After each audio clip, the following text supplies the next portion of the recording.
Kau merasakannya, bukan? Hawa dingin yang tak kasat mata di sebuah ruangan yang seharusnya hangat. Sebuah jeda, sepersekian detik yang terasa seperti keabadian sebelum dia menjawab pertanyaanmu. Senyumnya ada di sana, tapi tidak mencapai matanya. Matanya sedang melihat sesuatu yang lain. Sesuatu yang melewatinmu.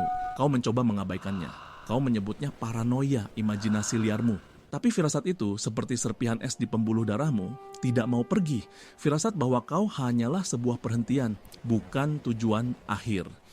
Kau adalah rencana yang bagus, yang nyaman, yang aman untuk saat ini. Tapi di luar jangkauan pandangmu, di dalam bayang-bayang ponselnya, di dalam keheningan pikirannya, ada rencana B. Mungkin juga rencana C dan D. Sebuah jaring pengaman tak terlihat yang ditenun dari kemungkinan-kemungkinan lain. Selamat datang di teater psikologi gelap hipergami. Ini bukan cerita tentang cinta yang hilang. Ini adalah tentang naluri bertahan hidup yang paling purba, yang dibalut dalam gaun modernitas. Hipergami, secara sederhana, ini adalah kecenderungan, seringkali di bawah sadar, untuk mencari pasangan dengan status sosial atau ekonomi yang lebih tinggi. Ini bukan keserakahan.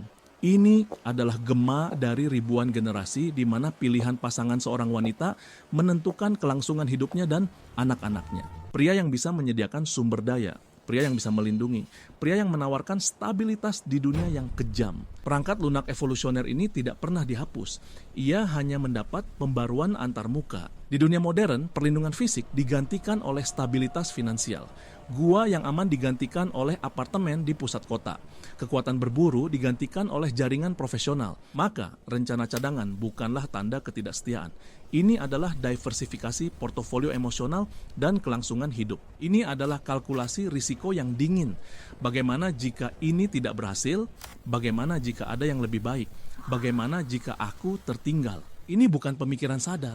Ini adalah bisikan dari hantu evolusi di telinganya. Mari kita sebut dia Ilara dan pasangannya Liam. Dari luar, mereka adalah gambaran sempurna. Liam adalah pria yang baik, stabil, penuh perhatian, mencintainya. Dia adalah rencana A yang solid. Tapi Elara punya teman.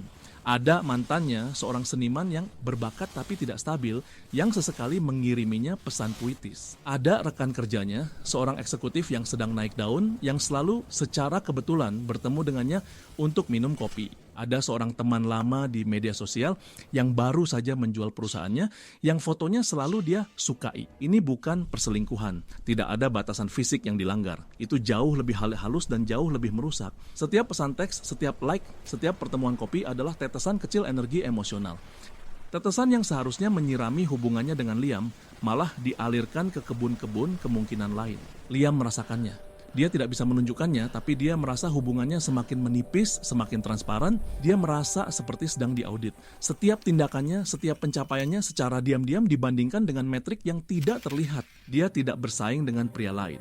Dia bersaing dengan versi ideal dari seorang pasangan yang ada di dalam kalkulator evolusioner Elara. Ini adalah kebenaran yang brutal. Saat seorang wanita punya rencana cadangan yang aktif, kau sudah kalah. Bukan karena dia akan meninggalkanmu besok, tapi karena sebagian dari dirinya sudah pergi. Komitmennya bersyarat, investasinya diperhitungkan. Cintanya memiliki klausul keluar. Maka apa yang harus kau lakukan? Marah, cemburu, itu adalah reaksi yang diharapkan. Reaksi yang sia-sia. Kau tidak bisa melawan program yang telah berjalan selama jutaan tahun dengan argumen logis. Kebenaran yang lebih dalam adalah ini. Rencana cadangan adalah gejala, bukan penyakitnya. Penyakitnya adalah ketidakpastian, keraguan, perasaan sadar atau tidak bahwa kau tidak bisa membawanya ke tanah terjanji. Dia mungkin tidak tahu seperti apa tanah terjanji itu, tapi nalurinya tahu bahwa kau tidak sedang menuju ke sana. Ini bukan salahmu, dan ini bukan salahnya. Ini adalah tarian kejam antara biologi purba dan masyarakat modern. Dunia modern memberi wanita pilihan tak terbatas. Setiap gesekan di aplikasi kencan, setiap koneksi baru di LinkedIn adalah pintu ke realitas alternatif. Setiap pintu berbisik, mungkin di sini lebih baik. Dan naluri purba itu, yang dirancang untuk memilih opsi terbaik dari beberapa pilihan di sebuah suku kecil, menjadi gila di tengah supermarket pilihan yang tak ada habisnya ini. Jadi apa solusinya? Menjadi pria alfa yang sempurna, memiliki kekayaan tak terbatas? Tidak. Kau tidak bisa memenangkan permainan ini dengan mencoba menjadi pilihan terbaik, karena akan selalu ada pilihan yang lebih baik di tikungan berikutnya. Satu-satunya langkah kemenangan adalah dengan tidak memainkannya sama sekali. Ini bukan tentang menyerah, Ini tentang membangun kerajaanmu sendiri, dengan atau tanpa seorang ratu. Fokus pada misimu, bangun dirimu, jadilah begitu sibuk dengan tujuanmu, sehingga kau tidak punya waktu untuk khawatir apakah kau adalah rencana A seseorang. Kau menjadi tujuan itu sendiri, kau adalah tanah terjanji itu. Seorang wanita yang didorong oleh naluri hipergami mungkin akan tertarik pada cahayamu, tapi dia akan datang ke duniamu dengan syarat-syaratmu. Dan jika dia tetap menjaga jaring pengamannya, kau akan memiliki kekuatan untuk pergi. Karena rumahmu tidak dibangun di dalam dirinya. Rumahmu dibangun di dalam dirimu sendiri.